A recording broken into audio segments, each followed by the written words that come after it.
Hello mga ka-Zamgel! Ayan, syempre samahan niyo muna ako mag-ayos. Okay. For today's video, mag-aayos ako dahil pupunta po kami sa church. Ayan na nga, naparami na nga ang paglagay ko ng sunscreen. Anyway guys, almost 2 months po ako walang sunscreen na ginagamit sa aking face. Ayan, nakakatuwa nga at nakabili nga ako ulit nito guys. Ito po ay nabili ko lang sa Lux Cosmetics sa SM San Pablo. Dito po sa amin. Ayan, sa mga ibang nanonood, available po yan. Syempre sa inyong mga SM din, i-try nyo din. Hindi po ako ito i-sponsor. Ayan, gusto ko lang i-flex sa inyo at i-share sa inyo kung anong ginagamit kong tinted sunscreen, guys. Napakaganda niya kasi para na siyang foundation. May foundation, may powder na kasama. Nakita nyo naman, guys, ang ginagamit kong pamblend is ang aking daliri dahil mas mabilis nga mag-blend pagka kamay ko yung ginagamit ko. Ayan, nakita nyo, diba ang kinis ko na agad bigla-bigla. Parang kanina lang ay Diyos ko po, para akong bagong hugot sa ilalim ng lupa. Siyempre, lalagyan natin, guys, ang aking leeg para naman po kahit paano ay magpantay sila. Siyempre, ganoon din ang gagawin ninyo, 'di ba? Para naman hindi maputi ang ating mukha at ang ating leeg naman ay napakaitim.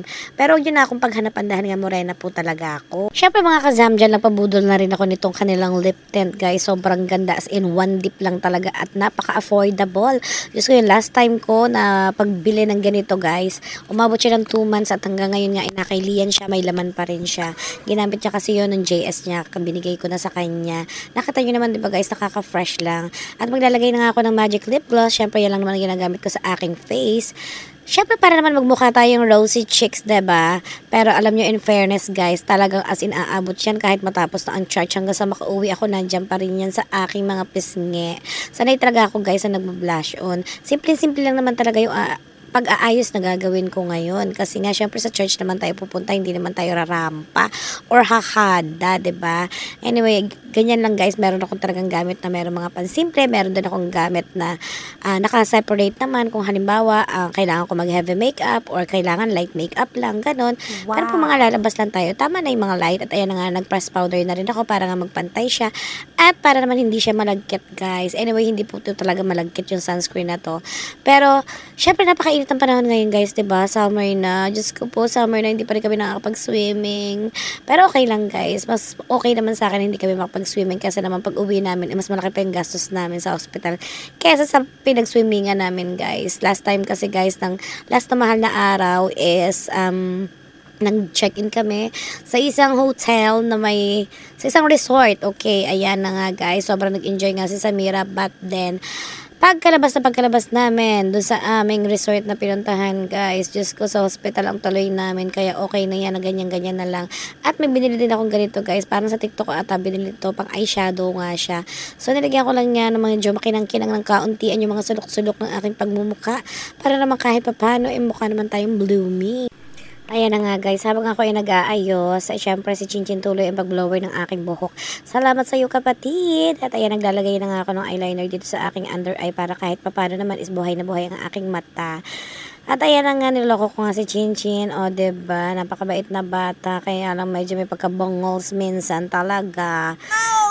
Salamat Chinchin. Pag wala ka sa Inay Cleo, ay ikaw ang gumagawa dito at tumutulong sa akin. Siyempre magmamaskara na muna ako guys, para kahit paano naman ay mabuhay naman ang aking pilik mata.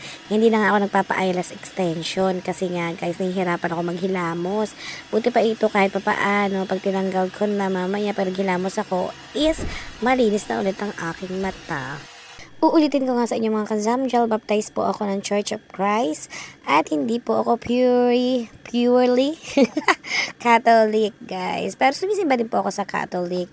Kaya every Sunday talaga kailangan doon po kami at umattend kami ng church service. At sisimulan na nga ni Madam El na magkilay guys, dahil nga syempre tapos na nga ang aking pag-blower. Lalagyan na po natin ng, ayan, syempre gagamitin natin guys, is nabili ko lang po ito sa TikTok. Ayan, para siyang liquid. Pero hindi nga ako makapaglagay na maayos dahil si Chinchin humila na lang ng humila ng buhok ko.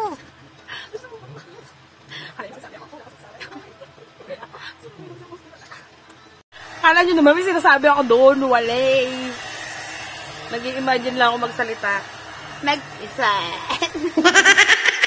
Mag-eyeliner na nga ako, guys. Syempre, kailangan kong pantayin to ng maayos. Dahil alam nyo naman na kilay is life sa ating mga babaeng walang kilay. At yung mga may pinagpala naman, o di sige, kayo na ang may kilay. Kayo na ang pinagpala.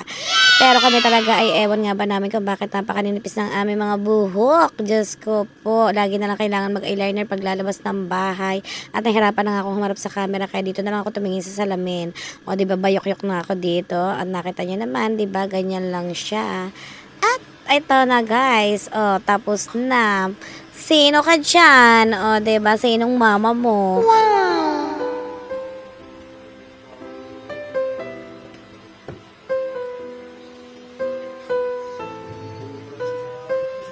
Ay hala, tama ng pagpapaganda, Madam El. Diyos ko po, maganda ka na sa paningin mo. Ayan na nga guys, so yan lang ang ating gana for today's video. Kung hindi ka pa naka-follow, mag-follow ka na. Bye!